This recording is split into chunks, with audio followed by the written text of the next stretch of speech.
Olá pessoal, meu nome é Robert Willemeyer. Estamos de volta hoje aqui para abordar a segunda parte do nosso treinamento de acústica e falando um pouquinho ainda de conceitos básicos e exemplos de selecionamentos.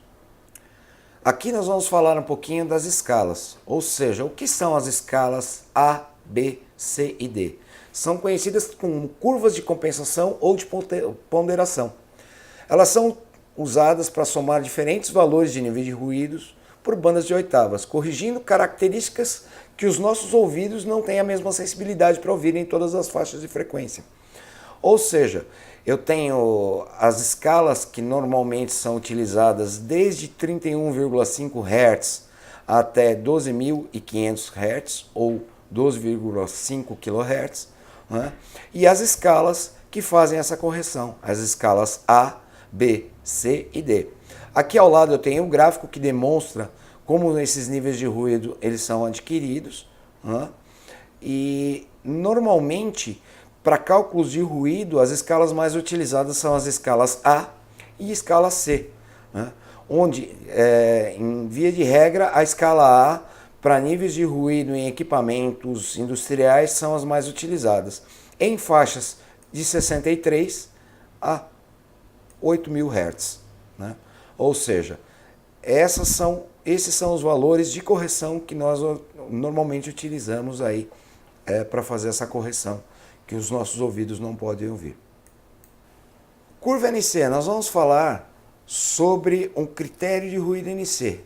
Ele foi criado nos Estados Unidos para classificar o ruído interno como ruído de equipamentos ou de ar-condicionado e similares.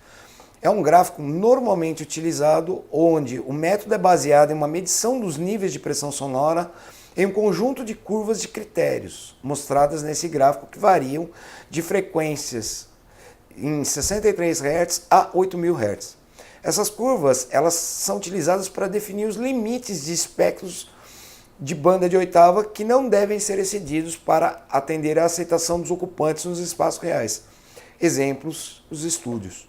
Por um exemplo, um estúdio ele pode normalmente trabalhar com uma curva NC, que pode ser a curva NC15 ou pode ser NC20, dependendo da utilização, né? E esses valores eles não devem ser excedidos.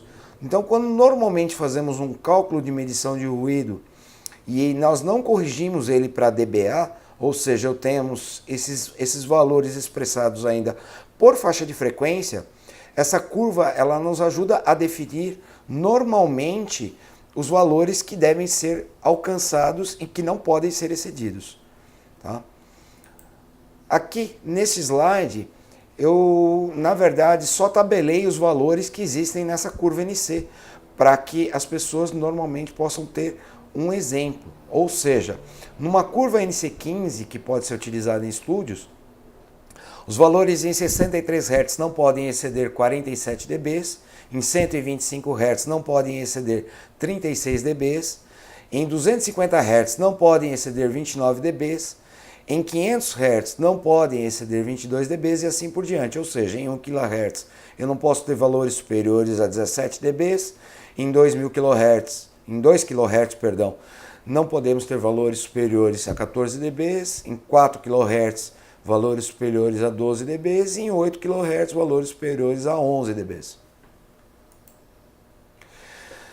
Um dos instrumentos que normalmente utilizamos para verificar e até mesmo normatizar aí, os valores que nós podemos ter em ambientes externos são as normas que são criadas para nos auxiliar. Nós temos aí a norma NBR 10151, que foi criada no ano 2000, né, que fala de acústica, avaliação de ruído em áreas habitadas, visando o conforto da comunidade em procedimento.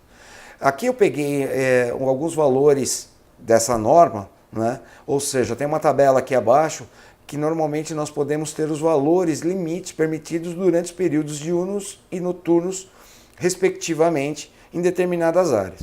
Ou seja, em áreas e sítios de fazendas, nós podemos ter um nível de ruído diurno máximo de 40 dBA e noturno de máximo de 35 dBA. Em áreas estritamente residenciais, urbanas ou de hospitais e escolas, esse valor ele já varia, ou seja, ele pode ser um pouquinho maior. Eu posso ter no máximo 50 dBAs no período diurno e 45 dBAs no período noturno. A norma NBR 10152 de 1987 fala dos níveis de ruído para conforto acústico. Ou seja, para determinados ambientes, ou seja, hospitais, escolas, hotéis, nós temos aí determinados valores para determinadas áreas que não devem ser excedidos. Essa tabela é interessante porque ela mostra uma comparação entre os níveis em dBA e em NC. Ou seja, numa escola, por um exemplo, numa biblioteca, numa sala de música e em salas de desenho, o nível em dBA deve ser de no máximo entre 35 e 45 dBAs.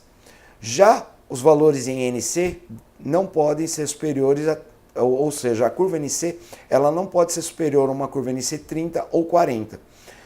Já numa sala de aula, os valores já são um pouquinho maiores, ou seja, em dBA eu posso ter entre 40 e 50 dBAs, né, numa sala de aula ou um laboratório, e uma curva NC, eu não posso ter uma curva NC superior ao NC 35 ou 45.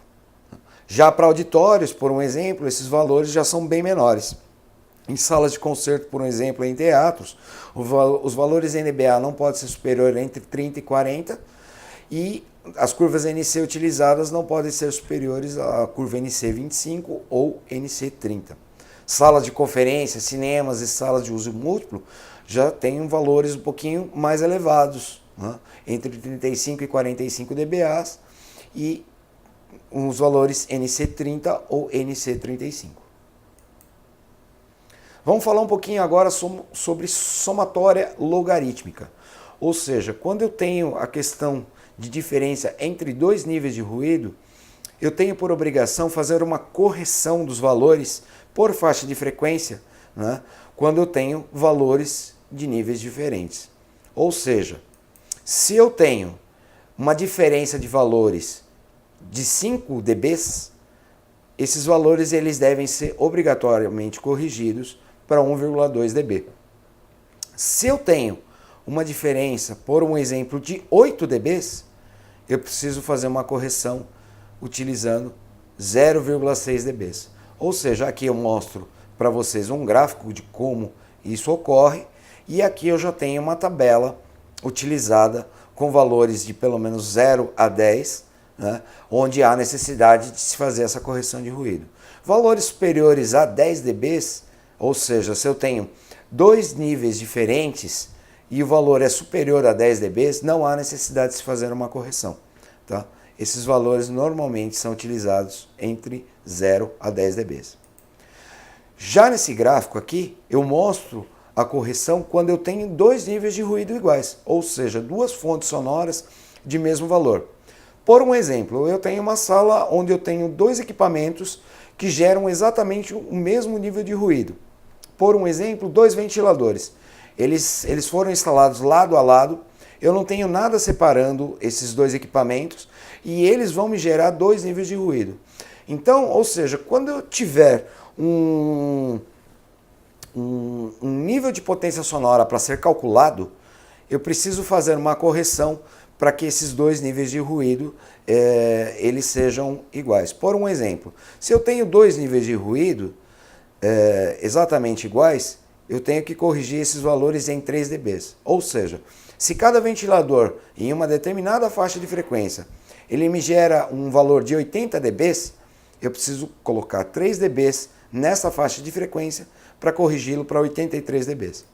Já se eu tivesse 5 fontes de ruído iguais, esse valor é um pouquinho maior.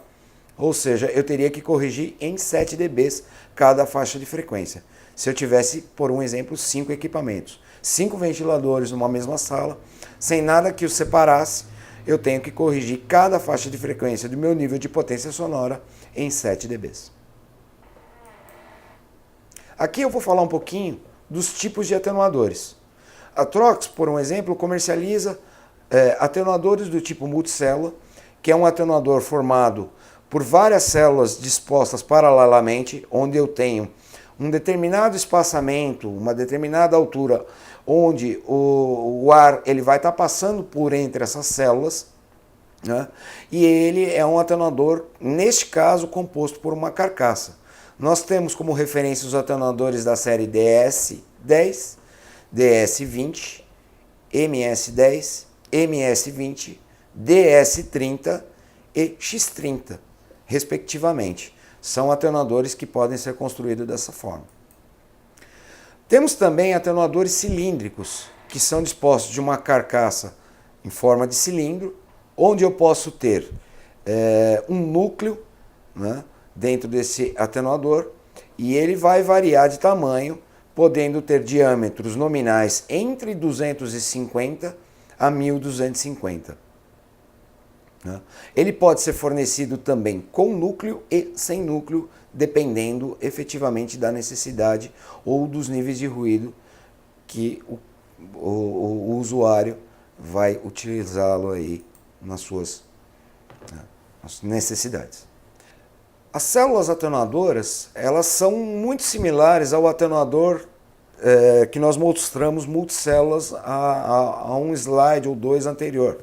Né? Esse atenuador, a diferença dele é que ele não tem uma carcaça, ou seja, ele pode ser instalado, por um exemplo, num duto de concreto, diretamente, né, num duto de concreto, sem a necessidade de ter uma carcaça no perímetro todo dele. Né? Ele tem a funcionalidade exatamente igual, ou seja, eu tenho células atenuadoras dispostas em paralelo, que podem ter uma variação de altura, podem ter uma variação de largura da célula, né?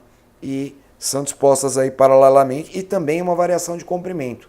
Exemplos de selecionamento. Vamos falar um pouquinho agora dos exemplos de selecionamento com os atenuadores que nós normalmente produzimos e fornecemos aí aos nossos clientes. Né? Para que possamos selecionar corretamente os atenuadores de ruído, temos que ter em mãos diversos dados a fim de que o selecionamento fique completo. Né? Nós sabemos, em via de regra, que no mercado é difícil normalmente para que os nossos clientes tenham efetivamente todas as informações em mãos para que eles nos passem isso.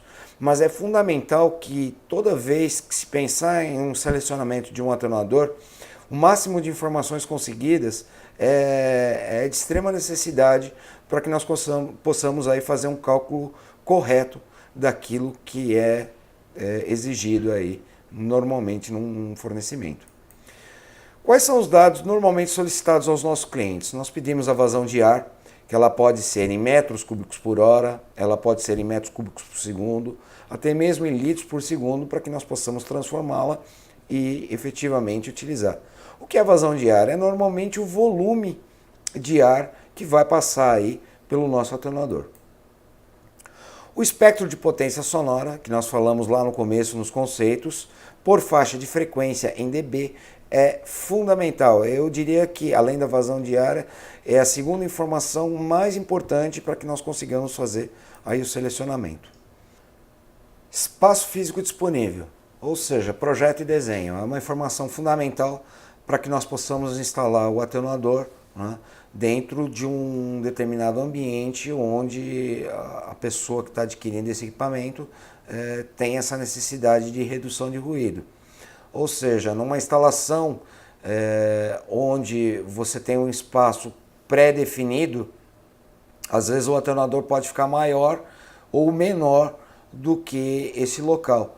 E cabe a nós analisarmos isso e apresentarmos as opções aí disponíveis, claro, atendendo ao nível de ruído desejado pelo cliente. Tá? Perda de carga máxima aceitável após a instalação. É um dado importante porque vai definir os valores que nós devemos ter aí de perda de carga máxima dos nossos atenuadores em face normalmente de uma pressão disponível que o equipamento que apresenta esse ruído vai poder suprir. Ou seja, numa instalação onde eu tenho um ventilador instalado e ele tem uma determinada pressão disponível, o meu atenuador não vai poder ultrapassar esses valores, ou essa instalação ela pode ser prejudicada. Onde será feita a medição de ruído após a instalação do atenuador? Claro, existem casos onde, onde o cliente ou quem quer que esteja adquirindo aí os nossos equipamentos tenha que definir exatamente onde essa medição ela deve ocorrer. Ela pode ocorrer imediatamente após a instalação do atenuador, ou seja, praticamente na fonte, né? Ou como ela pode ocorrer também a uma determinada distância. Às vezes o valor logo após a instalação do atenuador não é fundamental para aquela pessoa que está adquirindo o nosso equipamento, mas sim é importante a um determinado limite, ou seja, daqui a 10 metros de distância eu quero saber se com a colocação desse atenuador o meu nível de ruído ele foi atendido. Pressão estática a qual o atenuador será submetido. Exemplo, a descarga de um ventilador. Quando nós instalamos um atenuador na descarga, nós devemos levar em consideração essa pressão. Pode acontecer casos, por um exemplo, de que a pressão seja tão forte que pode danificar a célula atenuadora, né? Então é uma informação fundamental que nós devemos ter, principalmente nesses casos, né, para que haja uma instalação correta.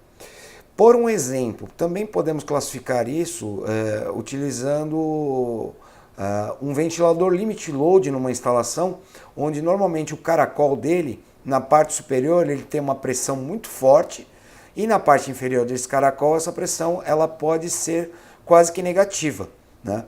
Se o atenuador está instalado imediatamente na descarga desse ventilador, pode ocorrer que essa pressão ela esteja centrada numa única parte do atenuador, né? Ou seja, ele não está jogando essa pressão por todo o perímetro, né? Ou seja, toda a face do atenuador, e aí você pode ter exatamente esses problemas de pressão sobre o equipamento, né?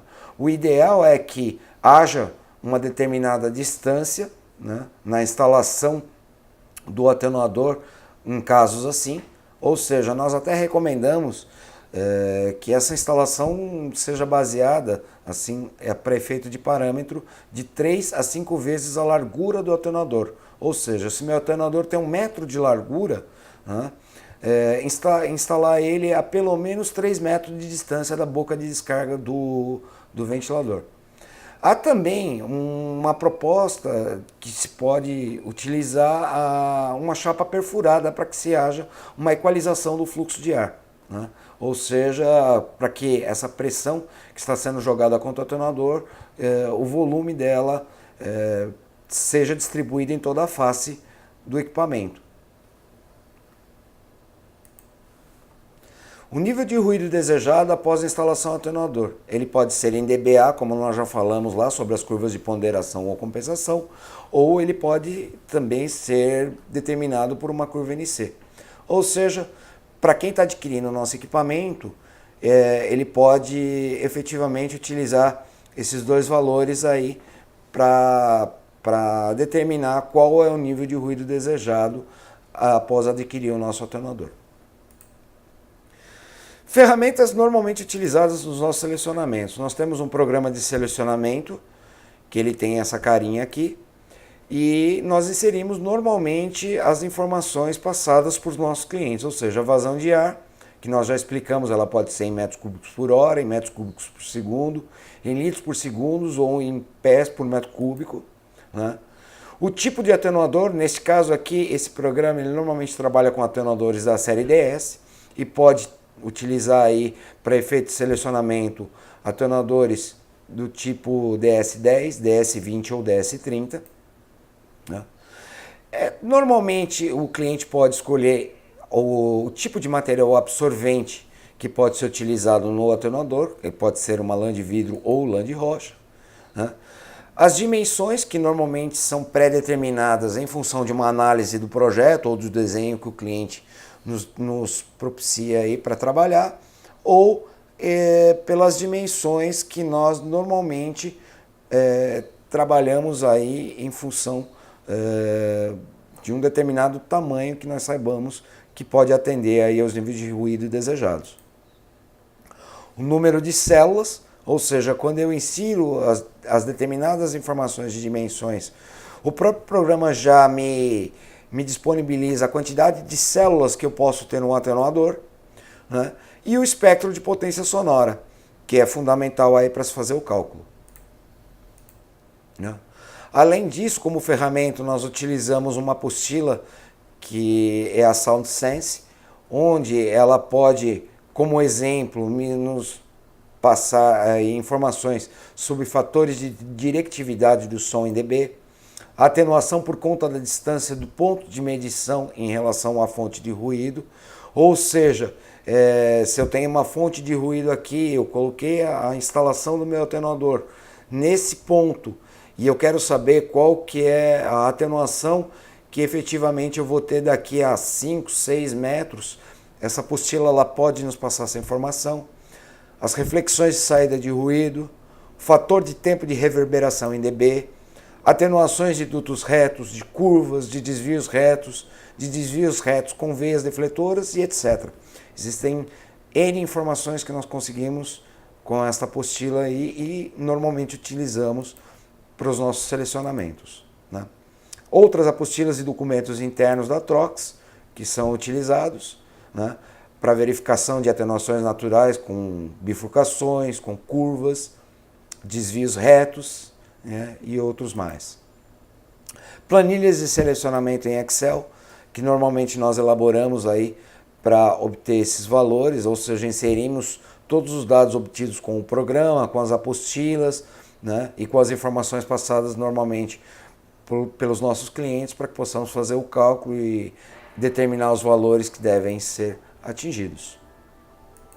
Também como ferramenta para os nossos selecionamentos, nós utilizamos as normas da ABNT, NBR 10151 e ABNT da NBR 10152. Essas normas, como nós já falamos lá atrás, na parte de conceitos, nós utilizamos aí como parâmetro muitas vezes para os nossos selecionamentos. Bom, pessoal, e aqui finalizamos a parte 2 do nosso treinamento. Espero que tenham gostado e espero vê-los também na parte 3 em breve. Obrigado.